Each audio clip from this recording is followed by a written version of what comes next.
नमस्कार, आप देख रहे हैं CNX इंडिया अलायंस की प्रेस वार्ता। भाजपा और सिंधिया को भ्रष्टाचार सहित कई मुद्दों पर घेरा। एडवोकेट पुष्पराग ने कहा, बीजेपी सरकार सिंधिया पर भ्रष्ट होने के कई आरोप लगाए और जब कांग्रेस की सरकार गिरकर बीजेपी में शामिल हो गए तो बीजेपी की वॉशिंग मशीन में धुलकर साफ हो गए। सोचने वाली बात यह है कि इंडिया एयरलाइंस ने कहा, भाजपा कई गठबंधनों के साथ चुनाव लड़ रही है और नारा लगा रही है, इस बार 400 पार। क्या कुछ कहा प्रेस वार्ता में शिवसेना जिला अध्यक्ष, बसपा जिला अध्यक्ष, कांग्रेस नेता मौजूद रहे। क्या कुछ कहा, आए डालते हैं एक नजर।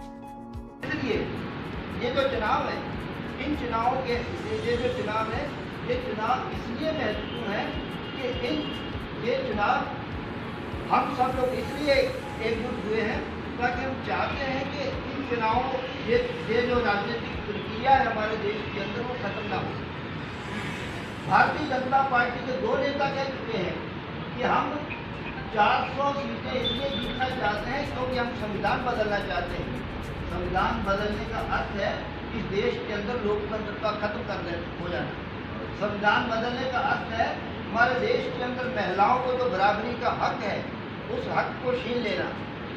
संविधान बदलने का अर्थ है इस देश के अंदर दलितों को, आदिवासियों को, पिछड़ों को, अल्पसंख्यक समुदायों को जो संरक्षण मिला हुआ है, जो वंचित तबकों को जो आरक्षण मिला हुआ है, उस आरक्षण का, उस संरक्षण का खत्म हो जाना। और इसलिए ये जो लड़ाई है, ये लड़ाई इस देश के अंदर लोकतंत्र को बचाने की लड़ाई है, इस देश के अंदर संविधान को बचाने की लड़ाई है। और इसीलिए हम सब लोग जो अलग अलग मतों साफ कर देती है, उसका ताजा उदाहरण हमें गोदामे में देखने को मिलता है। आपको याद होगा, आज से 4 साल पहले भारतीय जनता पार्टी के नेता प्रभात झा साहब ने सिंधिया जी पर जमीनों के घोटाले के लंबे लंबे आरोप लगाए थे, बड़े बड़े आरोप लगाए थे।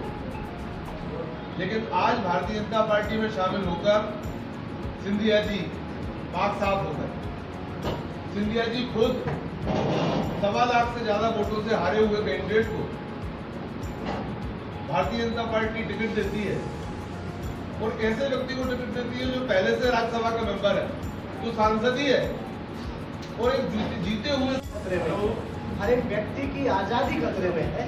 इसको लेकर के ये बहुत इम्पोर्टेंट, बहुत खास चीज है और ये निर्धारित करेगा इस देश की एक नई नीति को और एक नई लाइन को कि देश किस ओर जाए।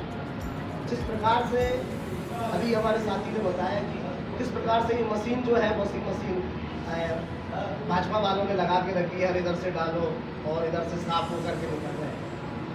सिंधिया जी का जिक्र आया, यस बैंक का जो एक बड़ा घोटाला हुआ, लेकिन ये निवास सिर्फ 7 तारीख तक ही है।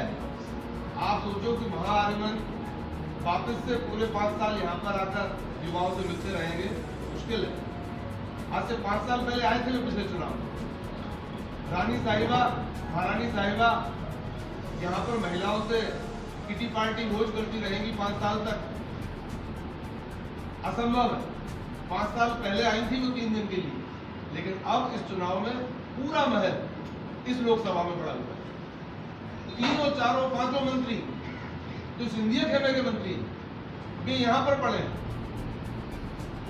तो इस तरह से उनकी ये घबराहट, उनकी ये अकुलाहट इस लोकसभा क्षेत्र का मिजाज बता रही है कि ये लोकसभा क्षेत्र कांग्रेस के कल हमारे राजकुमार सिंह जी, रघुवंश जी वगैरह ये जो लोग थे, तो पूरी ताकत और दबाव से धोड़ दपट देंगे, जबरदस्ती उनके घरों में जाके गमछे पहना और जेब में गमछे रखे हुए हैं उनके।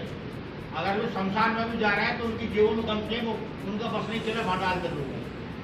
तो चूंकि जब कांग्रेस बहुत ताकत में है, आदरणीय दिग्विजय सिंह जी हमारे यहाँ के नेता रहे, कांग्रेस के समर्पित, उनके प्रति लोगों को उनको दम है, उनका आशीर्वाद लोगों पे और बहुत तगड़े पक्के लोग हैं कांग्रेस कि उसका इलाज हम करा रहे हैं। उसके भाई का बड़ा स्टेटमेंट आया, मैं आपको शेयर कर दूंगा। उसने कहा हमें 5 पैसे नहीं दी सिंधिया जी ने, हम अपने पास की जेब से अपने मकानों को गिरवी रखकर इलाज करा रहे हैं। तो इस तरह से कुछ भी कह देना, सिंधिया जी की बात किसी ने नहीं मानी। मैं ऐसे बीसीओ आपको पत्र बता दूंगा जो सिंधिया जी ने मुख्यमंत्री शिवराज सिंह चौहान को लिखे, उस शिवराज सिंह चौहान को जो मुख्यमंत्री सिंधिया जी की वजह से ही थे, लेकिन शिवराज सिंह चौहान ने मुख्यमंत्री रहते हुए सिंधिया जी के उन पत्रों पे काम नहीं किया। मैं कलेक्टर को लिखे सिंधिया जी के ऐसे पत्र जारी कर दूंगा जो कलेक्टर को लिखे सिंधिया जी ने कि ये काम करो, कलेक्टर ने काम नहीं किए। और तो और 2 साल पहले गुना में बाढ़ आई थी, आपको याद होगा, आप सबने उस बाढ़ को कवर किया।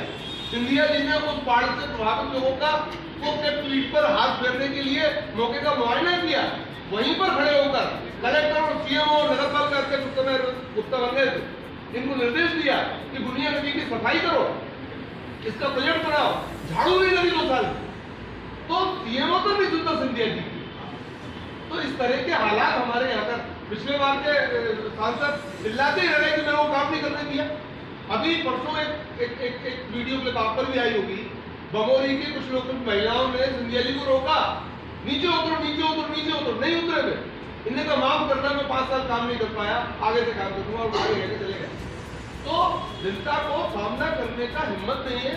हमारा नेता ऐसा हो जो हमारा जनप्रतिनिधि है, हमें मालिक नहीं चुनना, हमें हमारा सेवक चुनना है, हमारा प्रतिनिधि चुनना है। और सिंधिया जी को चुनकर हमने पिछले 20 सालों में देख लिया, हम अंततः मालिक ही चुनते हैं। लोकतंत्र में वोट डालकर हम मालिक नहीं, नौकर चुनते हैं, जनसेवक चुनते हैं। हम जनसेवक ही चुनना चाहते हैं। ये जो हो रही है कि सर प्राइवेट नर्सिंग होम में हो रहा है, कोई देखने वाला नहीं है, याद रखता है। तो गुस्सा दिलाती है। और 38 पार्टियों की मिलाकर चीज होगी, मतलब उन्हें मालूम है कि कम से कम 8 पार्टियां तो 0 पर ही आउट होंगी। औपचारिक से धन्यवाद देने के लिए मैं हमारे आप लोग आए, हमारी बात को सुना, और मैं उम्मीद करता हूँ कि यहाँ से आप लोग जब अपने अपने संस्थान में लौटेंगे तो हमारी इन बातों को आप जनता तक अवश्य पहुँचाएंगे। इसी उम्मीद और आशा के साथ आप सब लोगों का यहाँ आने के लिए, समय देने के लिए बहुत बहुत धन्यवाद। आपका बहुत बहुत आभार। जय हिंद।